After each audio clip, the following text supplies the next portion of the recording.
A very good evening to you.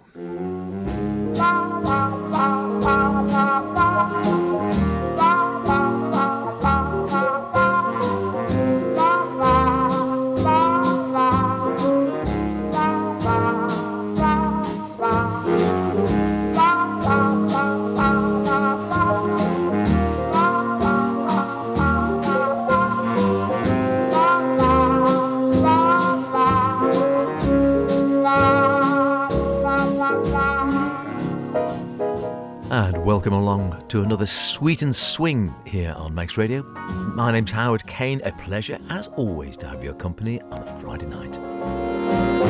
What have we got?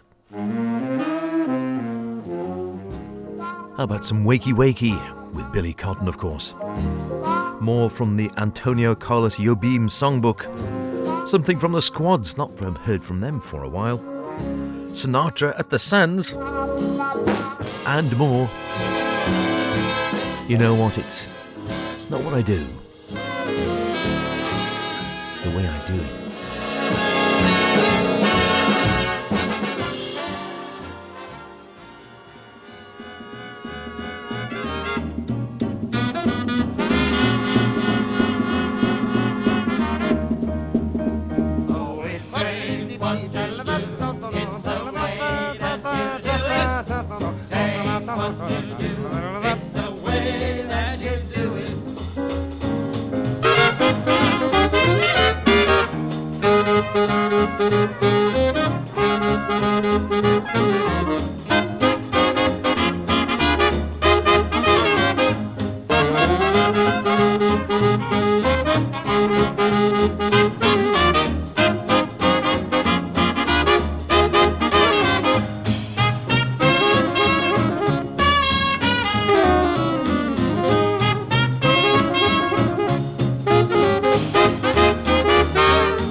My daddy said, son, come here to me. Now things may come and things may go, but here's one thing you ought to know. Say what you do. It's the way how you do it. Say what you do. It's the way how you do it. Say what you do. It's the way how you do it. That's what gets results. Yes, yes. Say what you do. It's the time how you do it. Say what you do. It's the time how you do it. Say what you do. It's the time how you do it. That's what gets results. If you try hard, don't mean a thing. Don't mean a thing. Take it easy. Oh, easy.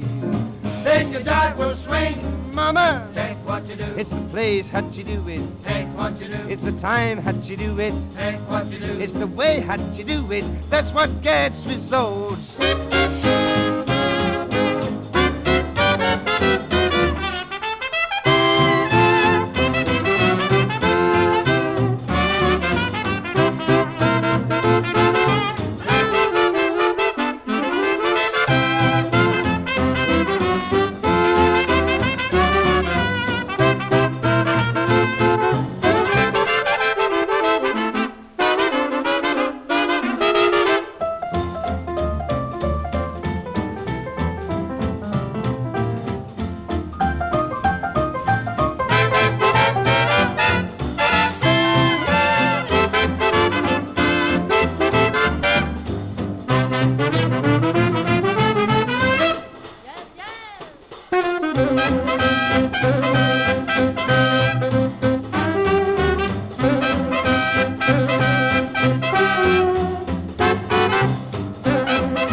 Not a bad way to get going, is it? Nat Canella and his Georgians. Ain't what you do. It's the way that you do it. Well, I can't disagree with that. Nat Canella, of course, great band leader in his own right, also played and sang with the likes of Stanley Black, Billy Cotton. We'll be hearing from Billy later on. Roy Fox, Cindy Lipton, Ray Starita, Lou Stone. No stranger to the Isle of Man, of course, as we say quite often. And I think I did see him once in Laxey, and I'm fairly certain, I haven't actually looked for a while, but if you went online and searched, I think Mr. Wiki on the entry there on Nat Canella spoke about his residencies on the Isle of Man and used to, at one stage at least, I'll have a look perhaps a bit later on, at a picture of him playing out at Laxey when the Isle of Man Jazz Festival used to play out there a little bit. Great character, a lovely sort of scat style singing again, and a great entertainer to his boots, and he was entertaining, I believe, right up to the pretty much the end of his days. He was a lifelong entertainer and still playing, I think, when he was entertaining people, I think in a home down on the East Coast somewhere in the latter years of his life. How are we all in any case? How we are gearing up for, well, it might be heading towards the summer. Easter, at least in any case. Happy Easter to everyone, whatever you might be doing. I think the weather is doing its usual Manx thing. The good thing is it's not snowing. The bad thing is I don't think it's going to be as good as it has been. We've been spoiled, haven't we, with that lovely period of, 2-3 weeks of really rather nice weather. Of course, on the Isle of Man, the question going round in hushed tones is that it? Was that the summer? You can never tell, can you, on the Isle of Man? And sadly, after last year's non-event of a summer, people expecting more this year, it has to be said, and hoping that lightning doesn't strike twice and all the rest of it, but you never know on a place like the Isle of Man which way the wind will blow, and that rather, which way the wind blows rather decides what sort of weather we're getting quite often. So we'll wait and see and keep our fingers crossed. But we did enjoy that. It was a bit of a shock to the system when it went from 17, 18 to 9 degrees virtually overnight, wasn't it? Particularly if you're a short swearer like me. I'll leave it there. Chilly knees. Yeah, lots of goody stuff coming up today. I found this one. I'm literally blowing the dust off this one. Can't be in use for a while. Sinatra at the Sands. That's at Count Basie in the orchestra with Quincy Jones. That'll be coming up in just a few minutes. Before that, though, the great Tommy Dorsey. He's getting sentimental. And not just that, he's getting sentimental over you.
Doesn't sound too bad after all those years, does it? Not dated at all. What a great track. I'm getting sentimental over you.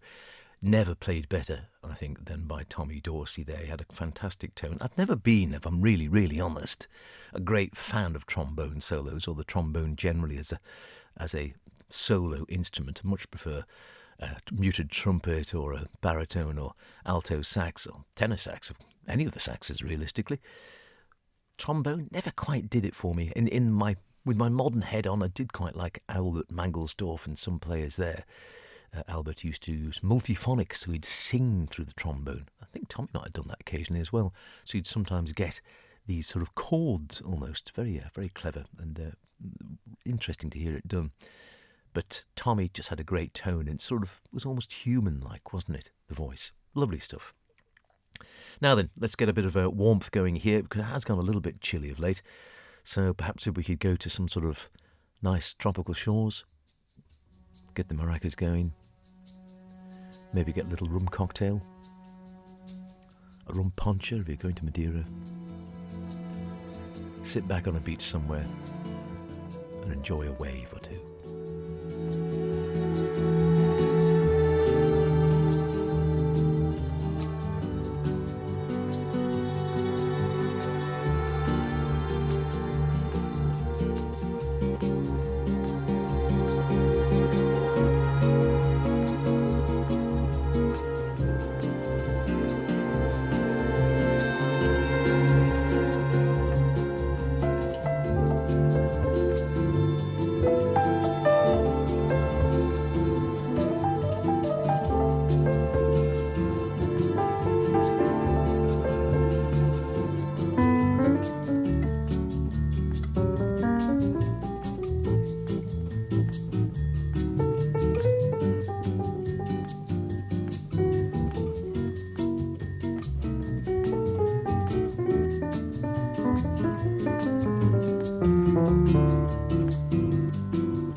Well, I don't know about you. I really enjoyed that. And would you guess the pianist is the question earlier on. So it is Wave. It is, of course, from the Antonio Carlos Jobim songbook.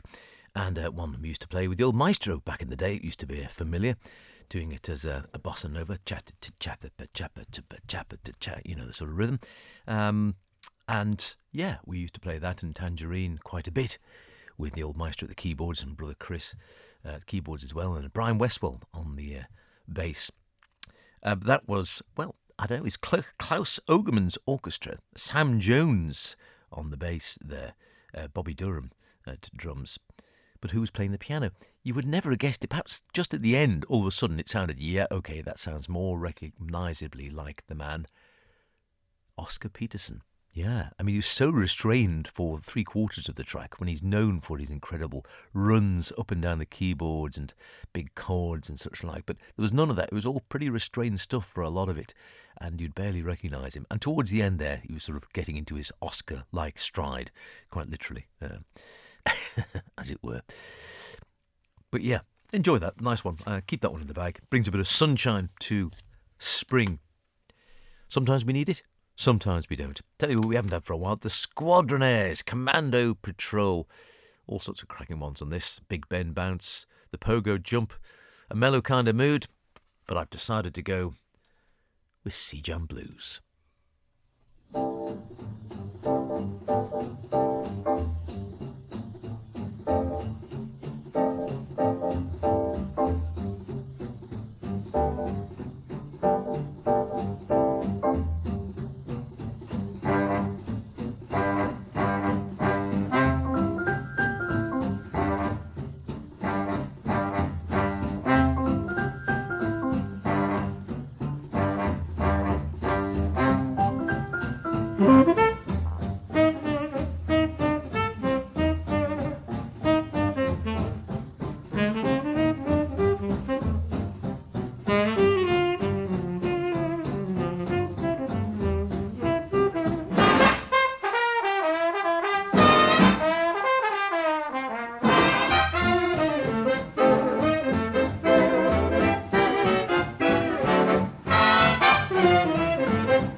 Good ending.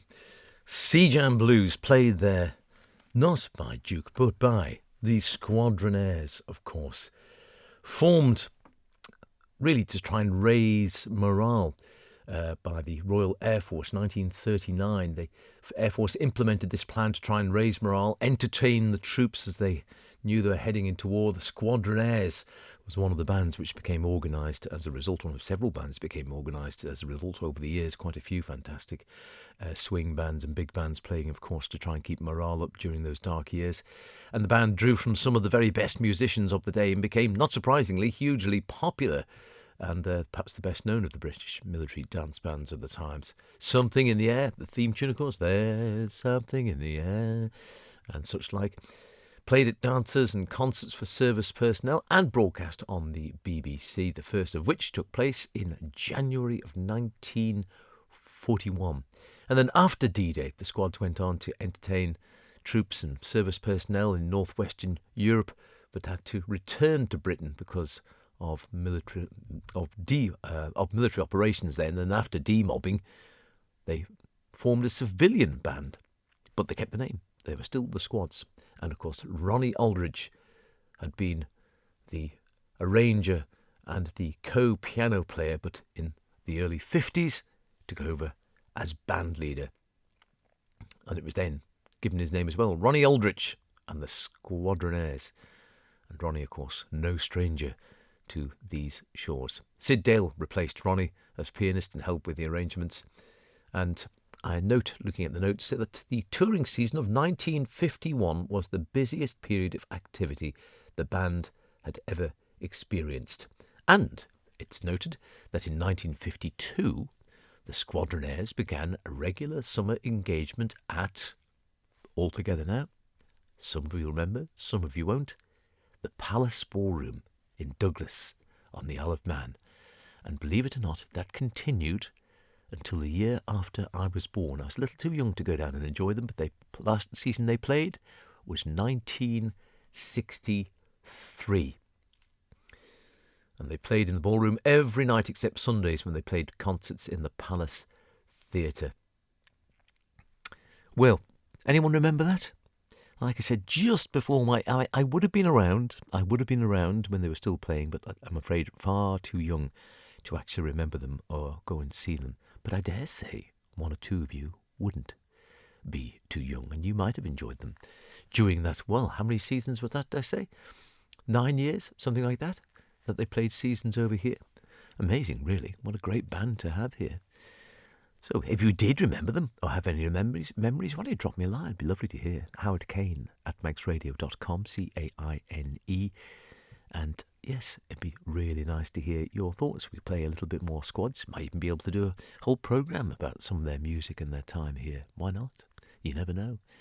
But yeah, Howard Kane at maxradio.com. It'd be lovely to hear from you if you do remember going to see the Squads play their seasons down here at the Palace Ballroom in the Isle of Man between those years of the early 50s to the early 60s. If you want to put pen to paper, equally welcome, as always, Howard Kane, Sweden Swing, Manx Radio, Broadcasting House, Douglas Head. That's in Douglas, funnily enough, in the Isle of Man. And that code is IM15BW. Let's have a little bit of, some vocals I think we need, don't we? Yeah, I would imagine so. What about this one, perhaps, for something a little bit different? A lady singing the blues. See if you know who it is.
unmistakable in that sound. It's the new George Shearing Quintet.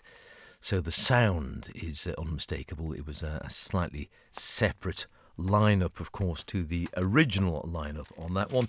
And that's from an album just called that, Shearing Sound, featuring the new George Shearing Quintet. George on piano, Louis Stewart on guitar, Neil Swainson bass, Steve Nelson on vibes, and Dennis Mackrell on drums. I saw Dennis Mackrell play with, I'm trying to think who it was. He was depping for someone many years ago. It was Joe Lovano, I think it was. And yeah, it was one of the Jones brothers, wasn't it, playing? Good drummer. And yeah, the new lineup for the Shearing Sound of that guitar and vibes up front rather than the horns. But the tune, well, again, a classic of the genre, certainly for George in any case, Lullaby of Birdland, commissioned originally as a radio theme for the famous Broadway club where George often played in the 1950s, and he's recorded it, well, I don't know, at least 4 times, 5 times, maybe more. And Leonard Feather, writing in the liner notes for this album, says, what struck me immediately on listening to the album was the extent to which the Shearing sound, now well over 40 years old, has retained its validity. There have been many other Shearing settings over the years, each successful in its own way, but this innovative blend, which remained in power for many years, is uniquely attractive today, as it was when it enabled George Albert Shearing to conquer the world jazz scene. That was Leonard Feather writing in the 1990s. I think those words still hold true today. Before that, did you guess the lady singing the blues? That was the question. Did you? Yeah, maybe it was a tricky one for some, not for others. Who knows? The blues I love to sing, but a very distinctive and quirky rendition by, of course, Adelaide Hall. Yeah, wonderful. I enjoyed it, must admit. Very fine indeed. It is Sweet and Swing, yeah, with myself, H, through until the top of the hour. We've still got a little bit of that Sinatra at the Sands. I've been promising you that. Better bring it to you before I forget, mustn't I? A bit of Billy Compton as well. But for now, we'll join Billy Ternant and his band.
suitably dreamy sound to that one, isn't there? Rather lush and dreamy sounding. Walking by the River. Billy Tennant and his orchestra, and taking the sort of quite, what would you call it? They're not lush vocals, were they? They're almost sort of slight naive feeling to it, a very fresh, young, almost innocent sounding voice. And it was the voice of Sid Buckman. Sid Buckman. There's a name you probably won't remember that much, and I don't know how many people would. Nothing to say, no reflection on Sid's talent.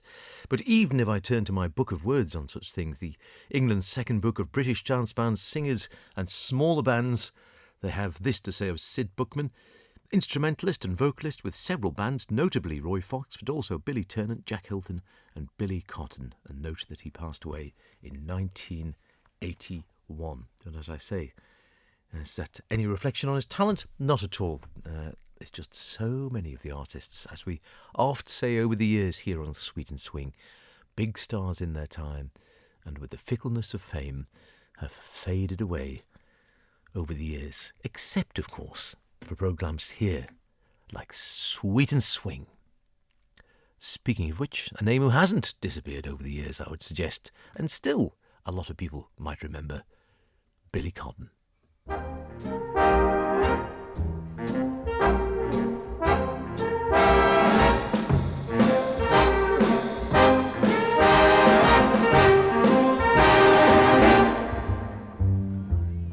Who's sorry now?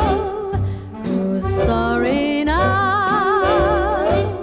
Whose heart is aching for breaking each vow? Who's sad and blue? Who's crying too? Just like I cried over you. Right to the end, just like a friend, I tried to warn you somehow. You had your way, now you must pay. I'm glad that you're sorry now. Just one more chance to prove it's you alone I care for. Each night I say a little prayer for. Just one more chance. Just one more night to taste the kisses that enchant me. I'd want no others if you'd grant me just one more chance. I've learned the meaning of repentance. Now you're the jury at my trial. I know that I should serve my sentence. Still I'm hoping all the while you'll give me just one more word. I said that I was glad to start out, but now I'm back to cry my heart out for just one more chance. You were meant for me. I was meant for you. Nature patterned you, and when she was done, you were all the sweet things rolled up in one. You're like a plaintive melody that never sets me free. I'm content. The angels must have sent you, and they meant you just for me. I'm content. The angels must have sent you, and they meant you just for me.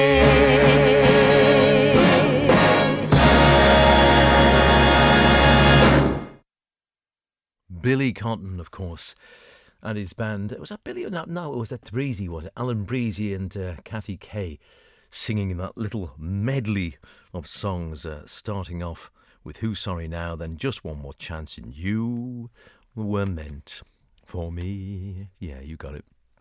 I think my nana used to sing that one.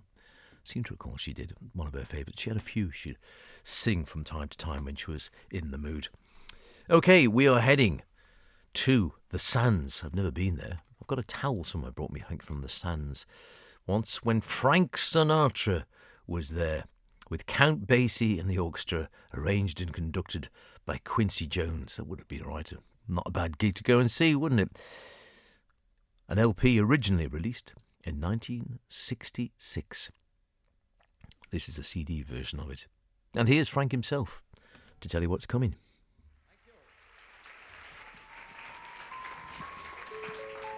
Here's an awfully pretty folk song. When I was 17, it was a very good year.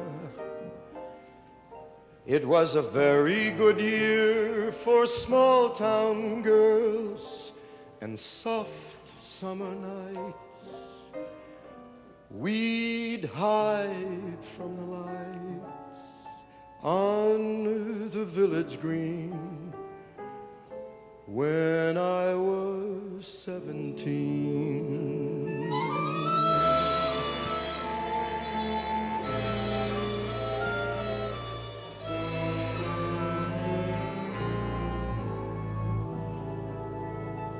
When I was 21, it was a very good year. It was a very good year for city girls who lived up the stair with all that perfumed hair. And it came undone when I was 21.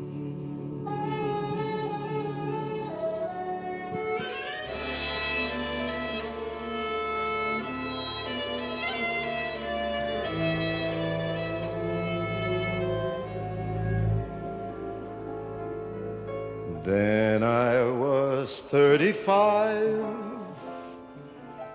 It was a very good year. It was a very good year for blue-blooded girls of independent means. We'd ride in limousines. Their chauffeurs would drive. When I was 35.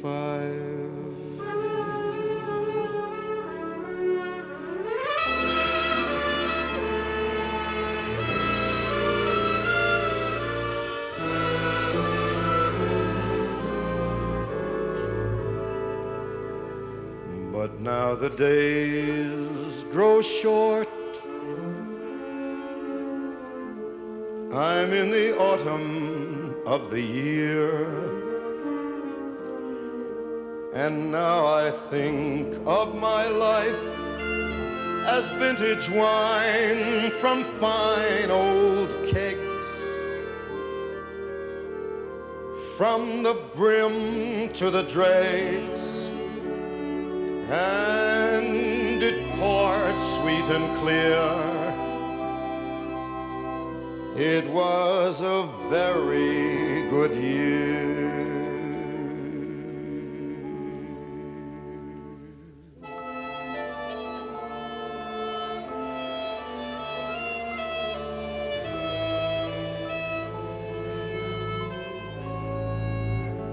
It was a mess of good years.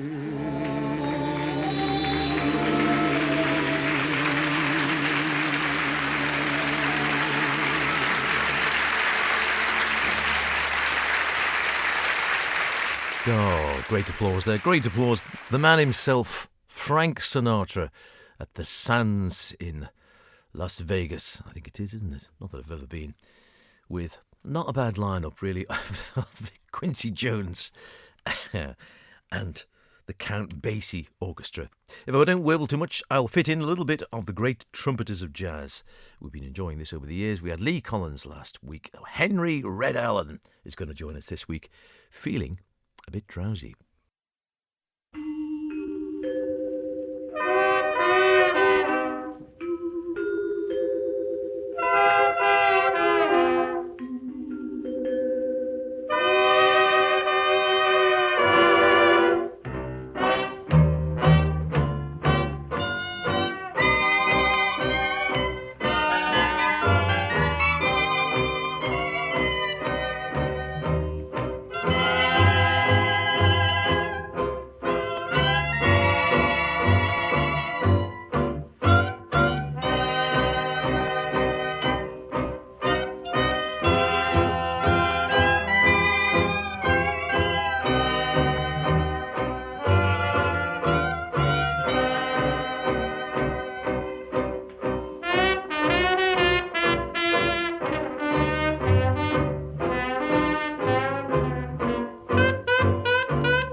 Coming from New Orleans to New York and becoming a mainstay on 52nd Street during the swing era.